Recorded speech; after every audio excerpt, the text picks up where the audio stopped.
So this is the mess that I have going on here. I have orange hair now. So I'm using the Wella T14 toner. These toners remove remaining brass for perfect blondes. So I am supposed to relighten the hair to the required level before applying the toner. This isn't my desired hair level, but since bleaching it another time definitely is going to make my hair fall off, I'm just gonna leave it as it is. So the instructions on there is basically the same rule, 1 part to 2 parts. It doesn't matter how much of this you use, as long as you use 1 part of this and double the part for your developer. You're gonna leave it on your head for 30 minutes, and then you're gonna check frequently for desired results. I chose the Pale Ash Blonde because it is a violet and blue undertone, and it is the exact opposite of where I am right now on the color wheel. So I'm at an orange. We want to do something to counteract that orange, which is the exact opposite side of the color wheel, and that is a blue. And this T14 is a blue violet undertones, and that's exactly what we want. Now, if you have dark hair like I naturally do, you cannot escape from getting a orangey or even a yellowy hair color. It's just going to happen. And the toner, what it does is just neutralizes the oranginess so you can have a natural looking color when you're not a real blonde. You can Google hair color wheel and you'll see the color wheel that is used for not just hair, but architects and interior designers, artists, they all use a similar color wheel to do, I don't know, whatever it is they do with the color wheel.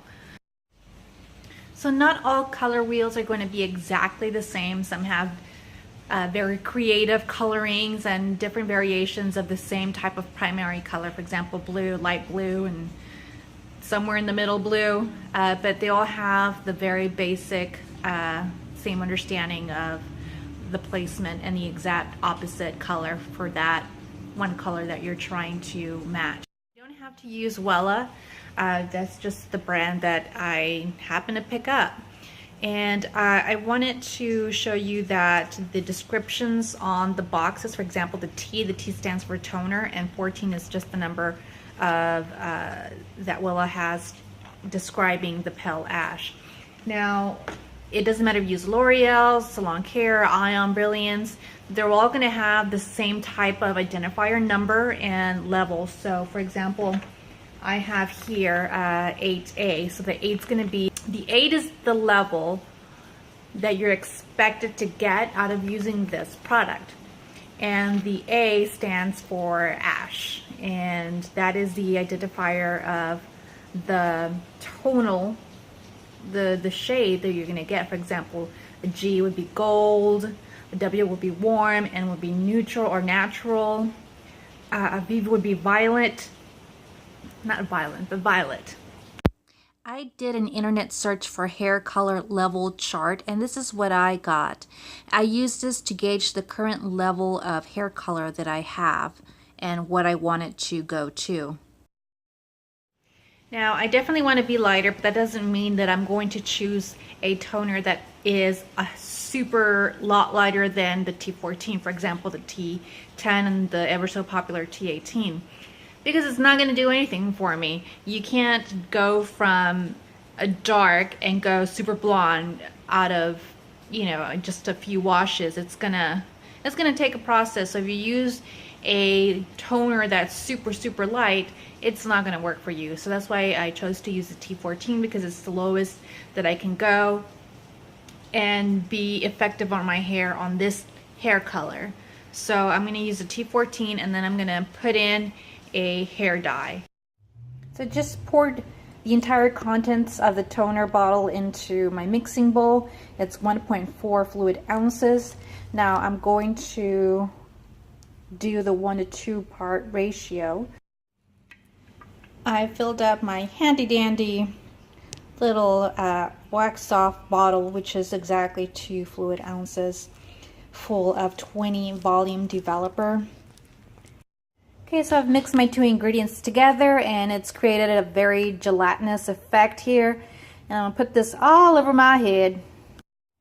I just wanted to let you know that if the mixture is turning colors inside the mixing bowl, it's an absolutely normal thing for it to do. It's just oxidizing. You don't want to let it sit there for too long before you actually start applying it on your hair, because then it will dry, it loses consistency and its potency. So if it changes colors, that's absolutely normal, and it'll happen with the bleach as well as toner and as well as dye. I've seen people on YouTube mix the dye or toner or even the bleach in their mixing bowl and then apply it with their hands. I've seen people apply it with a brush, and I've even seen some mixtures put in a mixing bottle, shooken, and then placed all over their hair.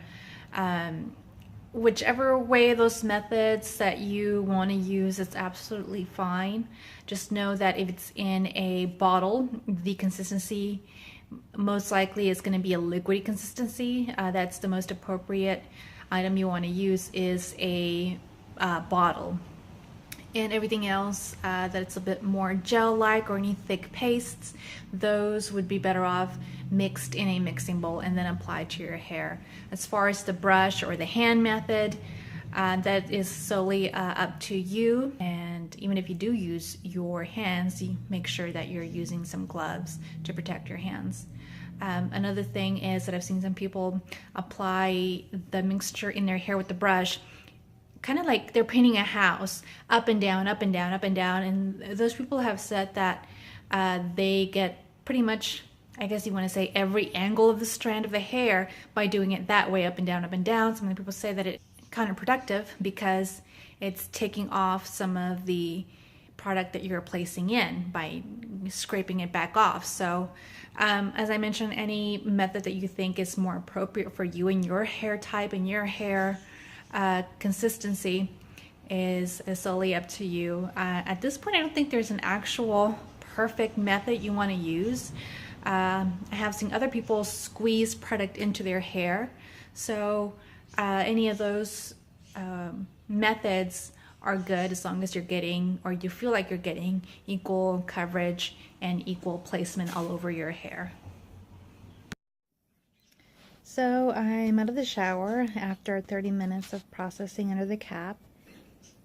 I use a 20 volume developer because it's supposed to be more potent than a 10 and less damaging to your hair than a 30, and it lifts your hair to levels. But I think what my mistake was is that I did add a Ion Brilliance booster, which dilutes. I completely forgot that it does that, so it made my developer work as a 10. So I don't think I received the full lifting because of that.